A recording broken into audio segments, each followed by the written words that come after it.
जय श्री कृष्ण मित्रों, श्री शक्ति एस्ट्रोलॉजी में आपका स्वागत है। आज हम आपको बताएंगे क्रांति निकलना, सूर्य की क्रांति आप कैसे निकालोगे।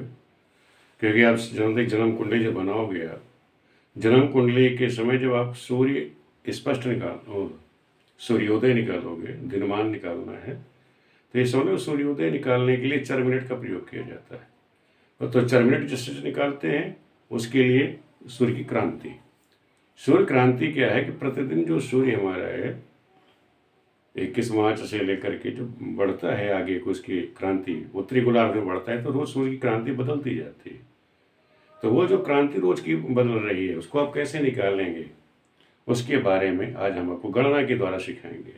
जब तक आपको सूर्य क्रांति निकालनी नहीं आएगी तब तक आप सूर्योदय नहीं निकाल पाएंगे, और जब तक सूर्योदय आपका नहीं निकलेगा तब तक आपकी जन्म कुंडली जो है, इष्ट वगैरह निकालना है, कोई भी गणना आप नहीं कर पाएंगे। आपकी जन्म समय तो आप निकाल दोगे, देशांतर संस्कार कर दिया, बिलांतर संस्कार कर दिया, तो IST तो हमें बना लिया। लेकिन अब सूर्योदय भी तो हमें बनाना है कि सूर्योदय भी स्थानिक होगा। तो स्थानिक सूर्योदय के लिए तो हर जगह का सूर्योदय हर जगह अलग अलग होता है, एक जैसा सूर्योदय हर जगह नहीं होता। क्योंकि जो हमारी पृथ्वी है, हमें पता है कि पृथ्वी हमारी जो है अपनी धुरी पर 23.26 डिग्री वो अपनी धुरी पर टेढ़ी है। तो टेढ़े होने से तो सूर्योदय जो है, क्योंकि सूर्य हर जगह एक जैसा तो घूम नहीं रहा, हर जगह उसका मान अलग अलग है, क्योंकि उसका जो भ्रमण पथ है, क्रांति पथ है, वो अलग अलग होता है। तो एक जगह सूर्य का मान भी एक जैसा नहीं होता। तो इसलिए सूर्य की क्रांति का हम उसकी गणना कैसे करें, हर जगह की कैसे निकालेंगे, वो क्या है। सूर्य क्रांति होती क्या है कि जिस दिन सूर्य जो लंबवत होता है अपने अक्षांश पर, उसी को क्या कहा जाता है, सूर्य क्रांति या सूर्य कृत्यांश कहलाता है। तो इसे निकालेंगे कैसे, उसको मैं आपको समझा रहा हूँ। आपसे ये समझ लीजिए कि जैसे पृथ्वी का मैंने बताया, पृथ्वी का जो झुकाव है वो 23 डिग्री 26 अंश है। पहले आप ये समझ लीजिए कि जैसे हमारा भूमध्य रेखा है, भूमध्य रेखा में 0 जहाँ मेष की संक्रांति शुरू होती कब, 21 मार्च को। 21 मार्च को जब सूर्य की मेष की संक्रांति शुरू होती है, उस दिन से लेके 21 जून तक ये जो सूर्य की क्रांति है वो बढ़ती है। और फिर 21 जून से लेके 23 सितंबर तक क्या है, जो सूर्य की क्रांति है वो घटती है। कितनी बढ़ती है, 23 डिग्री 26 कला, यानी सूर्य भूमध्य रेखा से यानी मेष की संक्रांति जिस दिन होती है 21 मार्च को, उस दिन से तो बढ़ेगी, और 23.26 डिग्री तक ये बढ़ेगी 21 जून तक। और उसके बाद फिर क्या होता है, फिर ये घटती है, 23 सितंबर को ये फिर 0 हो जाती है। फिर सूर्य की क्रांति क्या होगा, 23 सितंबर से लेकर के और 22 दिसंबर तक ये फिर बढ़ती है। लेकिन क्या होगा, ये दक्षिण क्रांति होती है, दक्षिणी गोलार्ध में। ऊपर का हिस्सा क्या होता है, उत्तरी गोलार्ध होता है, और जब उत्तरी गोलार्ध में सूर्य चलता है तो उसे क्या कहते हैं, उत्तर क्रांति। और जब दक्षिणी गोलार्ध में चलेगा, पहले तो ये 23 सितंबर से 22 दिसंबर तक बढ़ेगा, और इसके बाद ये घटेगा। अभी आप ध्यान रखो कि जब सूर्य की क्रांति संक्रांति ये क्रांति जो बढ़ती है तो इसका मतलब दिन भी बढ़ेगा। तो सबसे बड़ा दिन हमारा होता है 21 जून को, क्योंकि जो सूर्य की क्रांति है 21 जून को सबसे ज़्यादा होती है, 23 डिग्री 26 कला होती है, उसके बाद वो घटती है। इसी तरह जब दक्षिणी गोलार्ध में सबसे बड़ी रात्रि किस दिन होगी, 22 दिसंबर को, क्योंकि सबसे क्रांति जो है दक्षिण क्रांति बढ़ती है, उसके बाद फिर दिन घटता है, फिर 0 पे आ जाता है। ये तो होगी क्रांति। ये तो आप इस तरह से समझ लें। अब इसकी हम गणना कैसे करें, ये गणना मैं आपको सिखाता हूँ। एक तो ये है क्रांति निकालने की ग्रह लाघव विधि। आप लोगों ने पढ़ा होगा, कई विधियाँ हमारे यहाँ हैं, लेकिन ग्रह लाघव विधि से मैं आपको इसे निकालना सिखाता हूँ।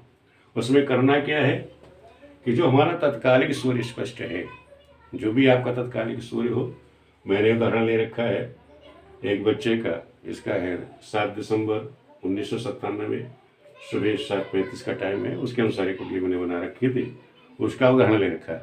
आप लोग अपना उदाहरण कोई भी ले सकते हो, उसमें ये मत देखो कि कौन सा सूर्य है, किस संक्रांति में क्या है। आप अपना बनाइए, किसी की कुंडली बनाइए, उसका जो तात्कालिक सूर्य स्पष्ट है उसे आप लीजिए। तात्कालिक सूर्य स्पष्ट लीजिए, उसमें उस दिन जो अयनांश है, पंचांगों में अयनांश दिए रहते हैं। आप किस वर्ष की कुंडली बना रहे हैं उस वर्ष की जो कुंडली है उस वर्ष का क्या अयनांश है वो आप निकाल लीजिएगा, उस अयनांश को इसमें जोड़ देना। अब ये सुनो, स्पष्ट सुनो, अयनांश जोड़ने से हमारा क्या बनता है, सायन सूर्य। तो जैसे महाराज इस तात्कालिक स्पष्ट है 7 राशि 21 अंश 10 कला 44, ये बिगला था, इसमें अयनांश हमने 23 अंश 49 कला और 25 बिगला हमने इसमें जोड़ दिया। तो 44 में 25 ये जोड़ दिए तो 5 4 9 4 2 6 0 हो जाएगा, यहाँ एक हासिल इधर आ जाएगा, तो 9 1 10 4 1 5 1 6 60 हो जाएगा। तो वो हासिल हमने यहाँ ले लिया। तो 3 1 4 1 हासिल 5 और 2 2 4 30 45 होता है, तो उसमें से 30 निकल जाएगा। जब आप राशि बनाएंगे इसका तो एक राशि इसमें जुड़ जाएगी। तो ये जो सायन सूर्य है 8 राशि 15 अंश 0 कला 19 बिगला। अब यहाँ से आप एक चीज़ ध्यान रखें कि जैसे सायन सूर्य आपका वृश्चिक राशि में 15 कला, तो आप यहीं से पता कर सकते हैं कि हमारा जो है सूर्य क्या है, वो दक्षिणायन है या उत्तरायण है। तो क्योंकि ये धनु राशि में है, तो ये ध्यान रखो, जब ये धनु राशि में चल रहा है सूर्य, तो ये ध्यान रखो धनु राशि मैंने बताया हुआ है 21 जून तक सूर्य जो है मेष से कर्क की संक्रांति तक 21 जून तक तो यहाँ रहता है उत्तरायण में, और 23 सितंबर तक रहता है, यहाँ तक उत्तरायण हुआ। लेकिन यहाँ कर्क से लेकर के मकर की संक्रांति तक ये दक्षिणायन होता है। फिर 22 दिसंबर से 21 जून तक उत्तरायण सूर्य चलता है। तो जब ये मकर की संक्रांति से पहले कहाँ तक है, धनु में है, इसका मतलब ये दक्षिणायन में है। सूर्य कहाँ चल रहा है, दक्षिणायन में। जब दक्षिणायन चल रहा है, और दूसरा है कि 8 राशि 15 अंश है, तो ये भी ध्यान रखिए कि जब धनु के उसमें है तो इसका मतलब ये हमारा जो है धनु में चला गया, तो ये दक्षिणी, ये गोलार्ध कौन सा बनाएगा, दक्षिणी गोलार्ध पे चल रहा है। तो ये हमारा हो गया कि दक्षिणी गोलार्ध में चल रहा है। दक्षिणी गोलार्ध का मतलब ये हो गया कि यहाँ जो भी क्रांति आएगी इसकी वो दक्षिण क्रांति आएगी। तो आप इसको ये भी ध्यान रखें, यहीं से आपकी ज्ञान हो जाना चाहिए कि सूर्य हमारा दक्षिणायन चल रहा है, उत्तरायण चल रहा है। तो इस सायन सूर्य से आप मान निकाल सकते हैं। अब क्या करना है, सायन सूर्य जब हमारा निकल गया तो हमें क्या देखना है यहाँ कि ये इसका हमें भुज बनाना है। भुज बनाने के लिए हम क्या करते हैं कि 3 राशि से कम होना चाहिए। तो यहाँ ये 8 राशि है, जब 3 राशि से ज़्यादा हो, 6 राशि से कम हो कोई कम 3 राशि घटा देते थे। लेकिन यहाँ क्या आए 6 राशि से ज़्यादा है और 9 से कम है, तो उसमें क्या करेंगे 6 राशि से घटा देंगे। तो 6 राशि घटा देने से भुज इसका निकल आएगा। तो इसमें से हमने 6 राशि घटा दी, तो 8 में से 6 गया 2 और अंश कला सब इसी तरह ये हमारा भुज निकल आया। अब हमने भुज निकाल लिया, अब हमें गणना करने के लिए इस भुज का हम क्या कहते हैं, भुजांश बना लें।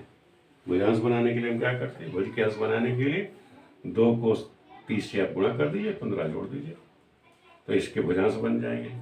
तो मैंने बताया कि 2 गुणे 30 प्लस 15 0, ये भुजांश बनाने के लिए। तो 30 दूनी 60, 15 75 अंश, इतने 0 कला और 9 विकला, ये मान आ गया भुजांश का। अब क्या करना है कि भुजांश को हमें निकालना है। एक इसमें सारणी होती है, 9 अंकों का निकालना पड़ता है। 9 अंक का मान निकालने के लिए कि वो राशि क्या होगी, उसको हम क्या करें 10 से इसको भाग कर, जो भी हमारा भुजांश आता है उसको 7 पगलों में भुजांश आया आपका, भुज के जो भी अंश आते हैं उससे आप 10 से भाग कर दीजिए। तो 75 को हमने ये भाग किया 10 से, तो 7 आ गया। लब्धि कितनी आई 7। तो ये 7 राशि ये लब्धि हो गई। इसमें बचे हमारे 5 75 में 10 50 50, तो 5 ही बचे, ये 5 अंश बच गए और 0 कला और 9 विकला। तो ये तो हो गई 7वीं। हमें देखना है कि जो हमारे अंक आया लब्धि का कितना आया 7। तो हमें देखना कि लब्धि को जो हमें अंक प्राप्त, इसको कहते हैं परिमित संख्या। लब्ध इसमें हमारा दिया गया है लब्ध ग्रह लाघों में। जब आप सारणी देखेंगे तो आपको ये सारणी मिल जाएगी 9 अंकों की, उसमें मान दिए गए हैं, परिमित संख्या दी गई है, 9 संख्याएं हैं आपके पास। वो संख्या में कहाँ से निकालनी पड़ती है, जो भी हमारा ये भुजांश आएगा उसको हम 10 से भाग कर देंगे तो ये संख्या का मान निकल आएगा। तो जैसे यहाँ संख्या का मान क्या है आपका 7, तो 7 से तो ये ज़्यादा है, मान के ऊपर बढ़ा हुआ है, तो ये लब्धि में हमने परिमित संख्या क्या मिली हमको यहाँ 7 के बाद 224। ऐसे अगली हमें निकालनी है, तो 7 + 1 एक ले लो लब्धि, तो 8 आ गया, तो 8 की परिमित संख्या कितनी है 236, ये 8 की परिमित संख्या 236। इन दोनों का आप अंतर कर लीजिए, इन दोनों का हमने अंतर कर दिया, यानी 236 - 224, तो 12 का अंतर आया। तो ये जो 12 का आप अंतर आया, जो शेष आया, इस शेष को आप क्या करेंगे, जो ये अंतर हमारा बचा, शेष बचा, इसको आप इससे गुणा कर दीजिए। इसको आप क्या करेंगे, जो बाकी शेषांश को 12 से आप गुणा कर दीजिए। तो 5 डिग्री 0 कलर और 9 बिगला, इसको हमने 12 से गुणा कर दिया। तो 12 9 में 108, 12 0 0 और 12 पंजे 60। अब 108 को अपने 60 से भाग कर दिया, मैंने 60 से भाग कर दिया, 60 1 9 60, बचा हमारा 48। तो यहाँ 60 बचा, एक जो आपकी लब्धि है वो लब्धि को उसमें 1 में 0 में जोड़ेंगे तो आपको 1 आएगा, 1 कला बन जाएगा, और ये 60, 12 पंजे 60 और उसमें 60, ये सीधे हो गए आपके। तो अब ये जो अंश आया, अब इसको फिर हमें क्या करना है, दोबारा इसको 10 से भाग कर देना। 10 से भाग करने पर हमारे पास 6 राशि 6 0 10 आ जाएगा। तो इसमें जो हमारी पहली तो हमने उपलब्धि जो प्राप्त करी थी, जो भोगांश से जो हमने भाग किया, जो अंक आया था, इसके पास जो हमें परिमित संख्या प्राप्त हुई है ये 224, इसमें इसको हम जोड़ देंगे, ऐड कर देंगे। 224 जोड़ने से ये आ गया 230। ये सब 230 जो प्राप्त हुआ है आपको, इसको 10 से भाग देने से आपको आपकी क्रांति प्राप्त हो जाएगी। कैसे, आप देख लीजिए कि 224 + 6 230 हो गया। 230 को हमने 10 से भाग किया, तो 10 दूनी 10 का 10 दूनी 20, 20 आ गया, और 30 आया, 10 33 30 डिग्री, यानी 33 डिग्री ये हमको लब्धि प्राप्ति हुई। ये क्या है, ये सूर्य की क्रांति प्राप्त हुई। क्या आपको बताया था कि हाँ क्या था, ये दक्षिणायन में था, तो ये दक्षिण क्रांति हमको प्राप्त हो गई। ये तो ग्रह लागू विधि से है। दूसरा ये है कि ये तो हो गया, आपको विधियाँ बता दी कि लागू विधि से क्या बताया, लेकिन आपको जो हमने सारणी बताई एक बार क्रांति निकालने की, उस क्रांति में आप देखेंगे कि 7 तारीख को 7 दिसंबर को जब आप सारणी देखेंगे क्रांति वाले कि 7 दिसंबर को जो है क्या क्या क्रांति, सूर्य की क्रांति क्या है, तो वहाँ आप देखेंगे कि 22 अंश 24 कला एक क्रांति है। तो दोनों में अंतर कितना है, 36 का अंतर आ रहा है। लेकिन ये है कि आप सूक्ष्म गणना करना है, तो इसका टेबल सारणी का भी प्रयोग आप लोग करें और क्रांति निकालने का ही प्रयोग करें, तो इससे क्रांति हमारी निकल जाएगी। इसी के द्वारा हम फिर 4 मिनट निकालते हैं, इसी के द्वारा, और 4 मिनट से हमारा फिर निकलता है सूर्योदय। जब सूर्योदय हम निकालते हैं, सूर्योदय से ही हमारा जन्म समय का इष्टकाल हम निकालते हैं। और इष्टकाल पर आप सब लोग जानते हैं, जब हमारा इष्टकाल सही होगा तो हमारी कुंडली सही होगी, तभी हम सही फलित कर सकते हैं, सभी गणना सही हमारी होगी। तो ये समझ लें, ये उसका कुंडली का बेस है, जो गणना का आरंभ हम लोग करते हैं। तो ये गणना का ये पहला बेस होता है सूर्य की क्रांति निकालना। तो सूर्य क्रांति निकालने की आपको एक विधि बता दी।